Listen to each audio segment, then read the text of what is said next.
Record पे लगा।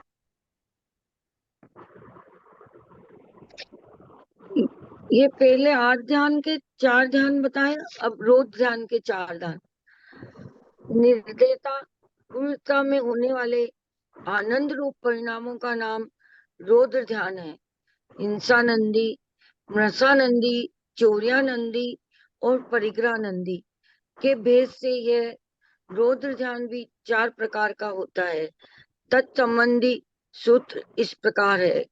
हिंसा नतस्तेय विषय संरक्षणेभ्यो रौद्रम वीरत देश विरतयो। हिंसा, असत्य, चोरी और विषय संरक्षण के भाव से उत्पन्न हुआ ध्यान रोध ध्यान है। यह ध्यान अविरत और देश विरत पहले से 5 गुण स्थानों में होता है। पहला, हिंसक कार्यों और भावों में आनंदित होना, उसी प्रकार के भावों में तल्लीन रहना हिंसानंदी रौद्र ध्यान है। दूसरा, असत्य बोलने और बोलने के भावों में आनंदित होकर तल्लीन रहना मृषानंदी रौद्र ध्यान है। तीसरा, चोरी करने और चोरी संबंधी भावों में आनंदित होकर तल्लीन रहना चौर्यानंदी रौद्र ध्यान है। परिग्रह जोड़ने व रक्षा करने के भावों में आनंदित होकर तल्लीन रहना परिग्रहानंदी रौद्र ध्यान है। ये रौद्र ध्यान अपनी अपनी भूमिका अनुसार पहले गुण स्थान से 5वें गुण स्थान तक होता है।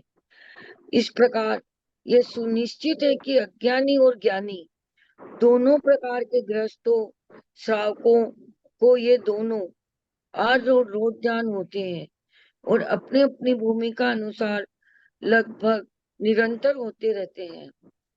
उक्त दोनों ध्यानों में आर्त ध्यान दुख रूप है, दुखी होने रूप है, और रौद्र ध्यान आनंद रूप है, हिंसादि पापों और रागादि भावों में आनंद रूप परिणमित होने रूप है। इसमें देखिए ये दोनों ध्यान ये बताया है। रौद्र ध्यान को आनंद रूप बताया। नहीं, वो आनंद रूप नहीं, वो आनंद मानता है, दूसरों को तकलीफ देके हिंसा देके वो आनंद मानता है उसमें, तो वो रौद्र ध्यान हो रहा है उसका।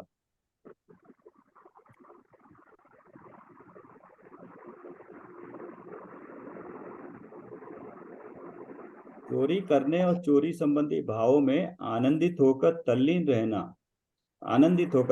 रहना चौर्यानंदी रौद्र ध्यान है। इसमें मैं जो बताना चाह रहा था, ये देखिए चौथे और पांचवें और छठे गुण स्थान तक बताया रौद्र ध्यान आत्र ध्यान। इसके मतलब सम्यकदर्शी और इवन मुनि को भी, छठे गुण स्थान में मुनि को भी ये आर्त और रौद्र ध्यान होते हैं। तो इसलिए सम्यक दर्शन के बारे में अगर हम कहते हैं ना, सम्यक दर्शन होने के बाद वो जीव का बिल्कुल ही अलग तरीके से बिहेव करेगा, बहुत ही शांत हो जाएगा, या उसको अलग से ही पहचाना जाएगा, वो ऐसा कुछ नहीं होता है। उसका ध्यान भी उसी प्रकार से चलता है, क्योंकि कषायों का उदय भी उसी के गुण स्थान के अनुसार चलता है और ध्यान भी उसी हिसाब से होता है। तो सम्यक दर्शन होने के बाद भी इस प्रकार के ध्यान हो सकते हैं।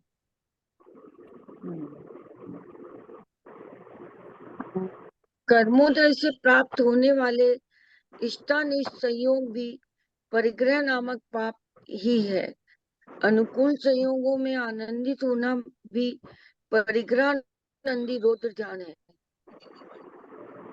हाँ, अनुकूल संयोगों में आनंदित होना, आप पूछ रहे थे ना, अनुकूल संयोगों में जो संयोग मिले जिनसे खुश होता है कि अच्छे हैं, अनुकूल लगते हैं, वो परिग्रहानंदी रौद्र ध्यान है। रौद्र ध्यान है, रौद्र ध्यान से बंद होता है, पाप बंद ही होता है। इसमें दिया है ना ध्यान में, अप्रशस्त प्रशस्त दिया है टेबल वाली में। अप्रशस्त ये दोनों आर्त और रौद्र ध्यान पापाश्रव का कारण है, ये दुर्ध्यान है। पीड़ा का चिंतन आर्त ध्यान है, रौद्र ध्यान में पाप में आनंद है, और ये दोनों संसार के कारण है। और जो प्रशस्त है, कर्मों के नाश का कारण, सुध्यान है, धर्म से युक्त परिणाम परंपरागत मोक्ष का कारण है, और शुक्ल से शुद्ध परिणाम साक्षात मोक्ष का कारण है। धर्म ध्यान परंपरा से मोक्ष का कारण है, मतलब ये करते रहने से मोक्ष मिलता है।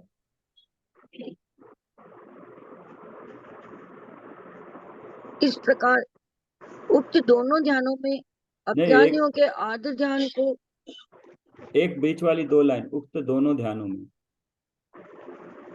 उक्त दोनों ध्यानों में अज्ञानियों के आर्द्र ध्यान को त्रियंच गति का और रौद्र ध्यान को नरक गति का कारण माना गया है। इसी प्रकार जब हम ऐसे संयोगों में घिरे होते हैं जिन्हें हम नहीं चाहते हैं, जो हमें अनिष्ट लगते हैं, उन्हें दूर करने के या उनसे बचने के बारे में सोच रहे होते हैं, भले ही हम उन्हें न मारे पर मर जावे तो अच्छा है, ऐसा सोच रहे होते हैं, किसी बीमारी से कष्ट में होते हैं और उसके बारे में ही सोचते रहते हैं, या फिर मैंने अच्छा कार्य किया है, इसके फल में मुझे धनादि की प्राप्ति हो, पुत्रादि की प्राप्ति हो, स्वर्ग की प्राप्ति हो, ऐसा सोच रहे होते हैं। तब क्या हम ये जानते हैं कि ऐसा करके हम ऐसा महापाप कर रहे हैं जिसके फल में हमें त्रियंच गति में जाना होगा, क्योंकि ये सब अर्ध ध्यान के ही रूप है। क्या आप ये भी जानते हैं कि त्रियंच अकेले गाय भैंस और कुत्ते बिल्ली का ही नाम नहीं है। त्रियंच गति में सभी प्रकार के कीड़े मकोड़े, पृथ्वी, जल, अग्नि, वायु और वनस्पति भी शामिल है। अधिक क्या कहें, निगोद भी त्रियंच गति में ही है। किसी व्यक्ति या वस्तु के वियोग में दुखी होना, या फिर किसी वस्तु, व्यक्ति या स्थिति के संयोग में संकल्प विकल्प करना, दुखी होना, शरीराधिक वेदना से व्याकुल होना और भविष्य में अनुकूल संयोगों की वांछा करना, ऐसे पाप है, ध्यान है जो हमें निगोद में पहुंचा सकते हैं। इसी प्रकार जब हम किसी के विनाश या विपत्ति को देखकर आनंदित होते हैं, झूठ बोलकर आनंदित होते हैं, इनकम टैक्स, सेल टैक्स आदि की चोरी करके आनंदित होते हैं, परिग्रह को जोड़कर आनंदित होते हैं, तब भी क्या हम ये सोच पाते हैं कि हमारी ये प्रवृत्ति रौद्र ध्यान है जो नरक गति का कारण है। इसमें दिया है आनंद का कारण, आपने देखा है? हाँ, क्यों आनंदित होते हैं।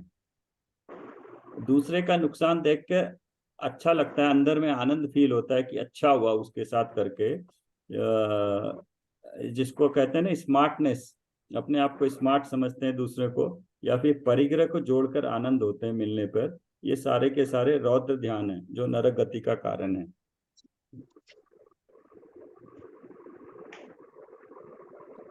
इनकम टैक्स, सेल टैक्स की चोरी करके भी जो हम खुश होते हैं, वो भी रौद्र ध्यान है। रौद्र। हाँ,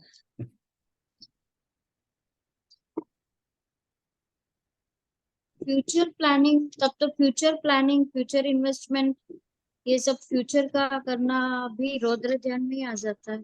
हाँ, ये दिया ना यहाँ पे इसमें भविष्य में अनुकूल संयोगों की वांछा करना ऐसे पाप है।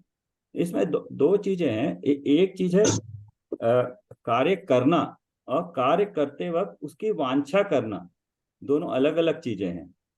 ये अभी अभी जैसे हम स्वाध्याय कर रहे हैं, तो ये स्वाध्याय भी एक तरह से व्रत हुआ, धर्म ध्यान कह सकते हैं। लेकिन अगर हम इसको धर्म ध्यान को अगर ये मानेंगे कि धर्म ध्यान करने से मुझे पुण्य होगा, अच्छी गति मिलेगी, ये वांछा हो गई, तो वो रौद्र ध्यान में हो गया।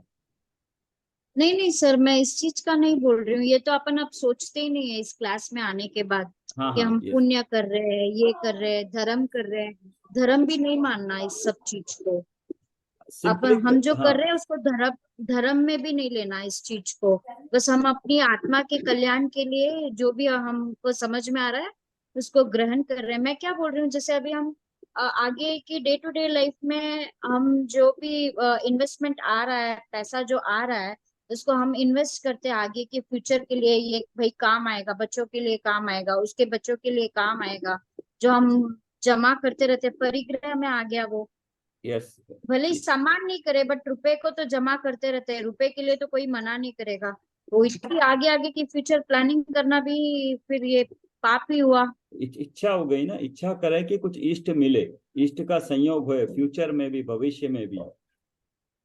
क्यों नहीं सर, जैसे बिजनेस तो ऐसी चीज है कि जहाँ मतलब जहाँ 5 रुपया मिल रहा है, 5 रुपए की चीज है, तो वो कोई 7 में बेचेगा, कोई 10 में बेचेगा, कोई 5 का 5 में तो बेचेगा नहीं। 5 की चीज जो है या तो 7 में या 10 में बेचेगा। 5 का तो 5 में कोई बेचेगा नहीं, तो उसमें ऑब्वियस है झूठ बोलना ही पड़ता है कस्टमर्स से। हाँ तो उस उसके हिसाब लिए से वो दिखाया ना, अन्याय, अनीति और अभक्ष, वो 3 रूल लागू होते हैं। जो भी न्याय पूर्वक है, न्याय संगत है, उस हिसाब से करने से वो ठीक है। उसमें वो अन्याय पूर्वक, अनीति पूर्वक,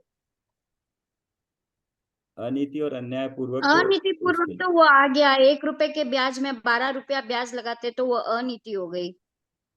जहाँ 1 रुपया ब्याज मिल रहा है वहां पे अगर 12 रुपया ब्याज अपन किसी से लेते हैं तो वो तो अनीति हो गई, वो नहीं करेंगे। अपना वो रहेगा, वो अपना अपना विवेक रहेगा उसमें, क्या है इसको किसी विशेष पर्टिकुलर उस पे ध्यान देना ठीक नहीं रहेगा।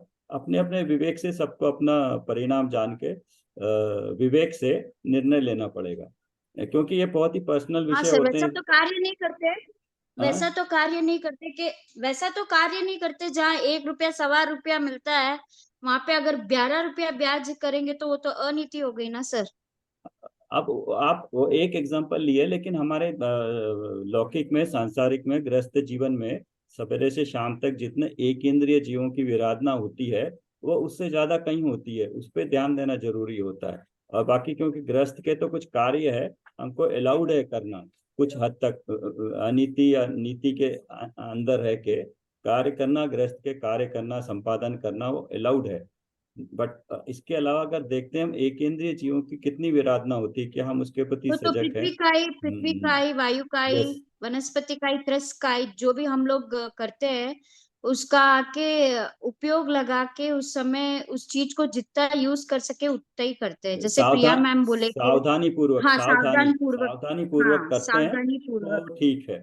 अभी जैसे एक पपाया है तो पपाया में एक ही जीव है, और वही मोट का इतना सारा दाना है तो मोट के इतने सारे दाने में इतने सारे जीव है, ऐसे। हाँ ठीक है सर। यस। आगे एक पेज और नहीं पढ़ लेते मतलब हैं। हाँ, ये खत्म कर देते हैं चैप्टर, क्लोज कर। ये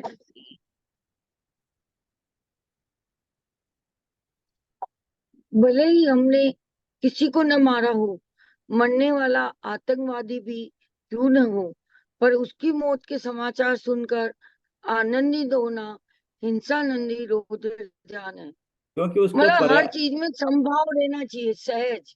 नहीं, उसको उसको उसमें गलती ये हो रही कि उसको आपने पर्याय रूप में एक आतंकवादी देखा है, उसको जीव रूप में नहीं ग्रहण किया कि वो भी जीव है, लेकिन वो पर्याय में कुछ गड़बड़ कर रहा है, गलती कर रहा है। लेकिन है तो वो भी जीव ही ना, वो भी तो गुणों का धारी है। तो वो तो अपने कर्मों के अनुसार जी रहा मर रहा है, लेकिन डायरेक्टली चाहे हमें इफेक्ट भी ना करें, लेकिन फिर भी देख के अपने मन में अन्यसरी के भाव हो जाते हैं। हाँ, ऐसे ही जैसे हमारे शरीर में कोई भी रोग है तो दिन भर उसी उसी का ध्यान करना, वो भी आर ध्यान रोज ध्यान में आ जाता है। हाँ, शरीर का है ना, शरीर का ध्यान भी है ना, उसमें 4 में ध्यान में दिया है, आर्त ध्यान में शरीर के बारे में चिंतन करते रहना, उसमें बीमारी ना हो जाए, या बीमारी हो जाए तो उसका चिंतन करना, वेदना, रोग जनित पीड़ा होने पर उसे दूर करने के बारे में सोचना, संक्लेश परिणाम वेदना जन्य आर्त ध्यान हो गया। ये ये ध्यान तो हमारे चलते ही रहेंगे, इनको तो रोकना मुश्किल है। बट इसको रोकने का तरीका कि ये जो स्वाध्याय कर रहे हैं, धर्म इसमें कर रहे हैं, जितने भी ये धर्म रूपी जो कार्य है हमारे, वास्तव में तो धर्म मुनियों के होता है, बट हमारे जो करने लायक कार्य है वो करते हैं, तो उससे आर्त रौद्र ध्यान में रुकावट आती है। और बाकी तो मंद कषाय रूप हो, ज्ञान तत्व ज्ञान होगा तो कषाय अपने अपने मंद होगी। तो उसके बाद उस तरह का ध्यान हमारे तीव्र आर्त और रौद्र ध्यान नहीं होगा, बट मंद रूप से होगा। आर्त रौद्र ध्यान पे ध्यान करने से या उसको रोकने से तो हम रोक नहीं पाएंगे, ज्ञान में आएगा, लेकिन रुके तो तभी जब हम धर्म ध्यान में आएंगे। हम कर तो अभी धर्म ध्यान ही कर सकते हैं, इस धर्म में ध्यान में भी स्वाध्याय कर सकते हैं, और स्वाध्याय करने के बाद अगर हमें ध्यान के बारे में पता हो, ज्ञान, तत्व ज्ञान, आत्मज्ञान, आत्म के लिए पूरी तरीके से पता हो, तो स्वाध्याय के साथ अगर ध्यान करते हैं तो उस वक्त ये रौद्र आर्त ध्यान नहीं होने की संभावना रहती है। तो उनको हम रोके वैसे रुक नहीं पाएंगे। दर्द भी अगर इतना हो तो हो सकता है बार बार वहां ध्यान जाएगा तो मुश्किल होगा, लेकिन जितना तत्व ज्ञान होगा उतना उसमें संक्लेश परेशान परिणाम कम होगा, उसमें उतना इन्वॉल्वमेंट कम होगा।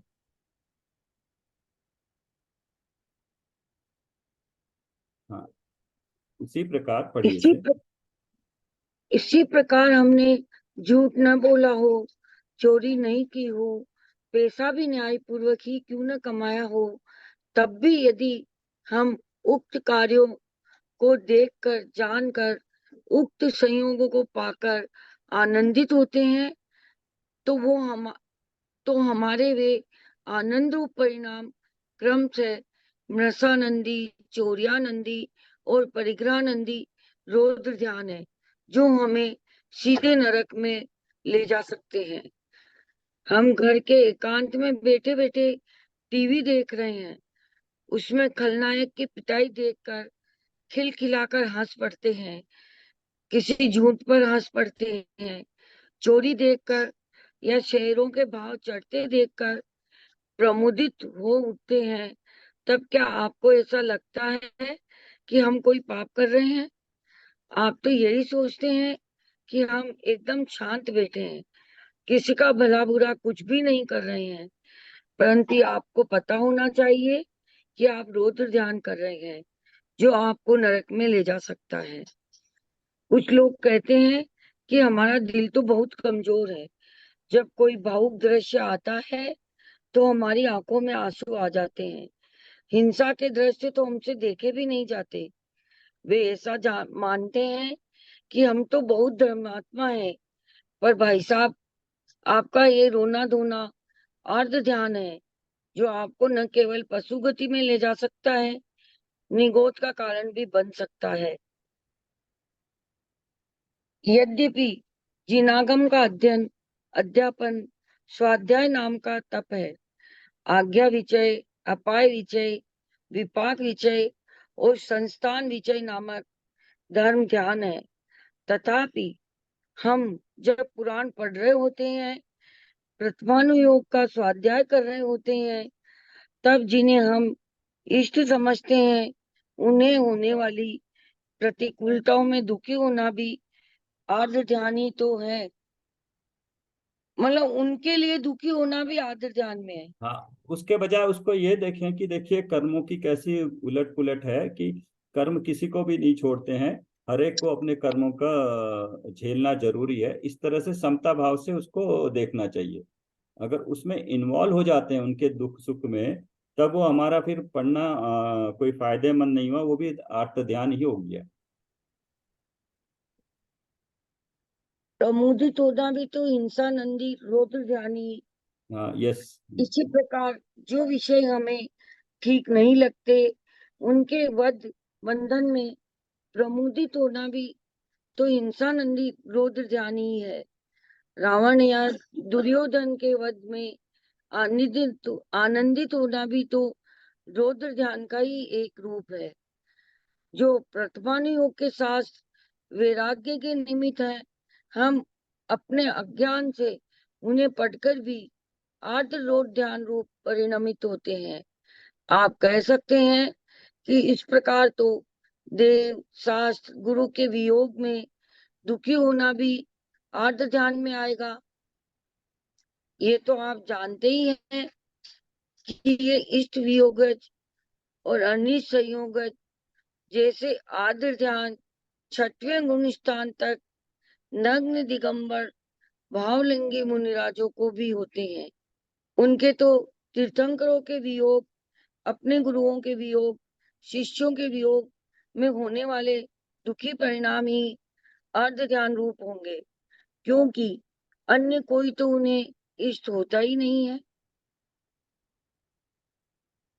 प्रश्न, क्या मुनि का यह आदर भी त्रियंजति का कारण होगा? उत्तर, नहीं, कदापि नहीं। ये तो हम पहले लिख चुके हैं कि अज्ञानियों के आदि रोध ध्यान क्रमशः त्रियंच व नरक गति के कारण है, ज्ञानियों के नहीं। ये तो जिनागम में स्पष्ट ही है कि सम्यक दृष्टि ज्ञानी जी नरक व त्रियंच गति में नहीं जाते। जब ध्यान से लाभ की बात आएगी तो यही कहा जाएगा कि इससे रक्तचाप ठीक हो जाता है, मधुमेह में लाभ होता है, नाड़ी संस्थान भी स्वस्थ हो जाता है, आदि न जाने कितने लाभ गिनाए जाएंगे। कहा जाएगा, करके तो देखिए, 6 माह में आपका काया पलट हो जाएगा, आप घोड़े जैसे दौड़ने लगेंगे। जैन धर्म में जिस ध्यान के गीत गाए जा गए हैं उसका फल काया से मुक्त होना है या काया पलट करना है। अरे भाई, मृत्यु होने पर काया तो बदल ही जाती है, असली काया पलट तो हो ही जाता है। घोड़े से दौड़कर क्या आदमी से घोड़ा बनना है? जरा सोचो तो सही। हाँ, ये आजकल के मेडिटेशन के बारे में बताया है कि उसमें बेसिकली अपना फिजिक्स, बॉडी के बारे में, फिजिकल उसके दिखने के बारे में बताते हैं फायदा। तो उससे तो कोई फायदा होने वाला नहीं है। लेकिन जो और दूसरा ये भी बताया कि आर्त ध्यान, रौद्र ध्यान मुनियों का भी होता है। तो और तो हमें तो होगा ही होगा आर्त रौद्र ध्यान। लेकिन उससे बारे में सोचने की बजाय वो जान लेने के बाद हमें तो ये देखना चाहिए कि हमें सम्यक कैसे प्राप्त हो। क्योंकि उनको, जो सम्यक दर्शी है, उनको नरक और तिरंज गति होती ही नहीं है, वो तो निश्चय से देव गति में ही जाएंगे वो। तो इसलिए इस ध्यानों के बारे में ज्ञान प्राप्त करके पुरुषार्थ हमारा ये होना चाहिए, तत्व ज्ञान पूर्वक हम सम्यक का पुरुषार्थ करें।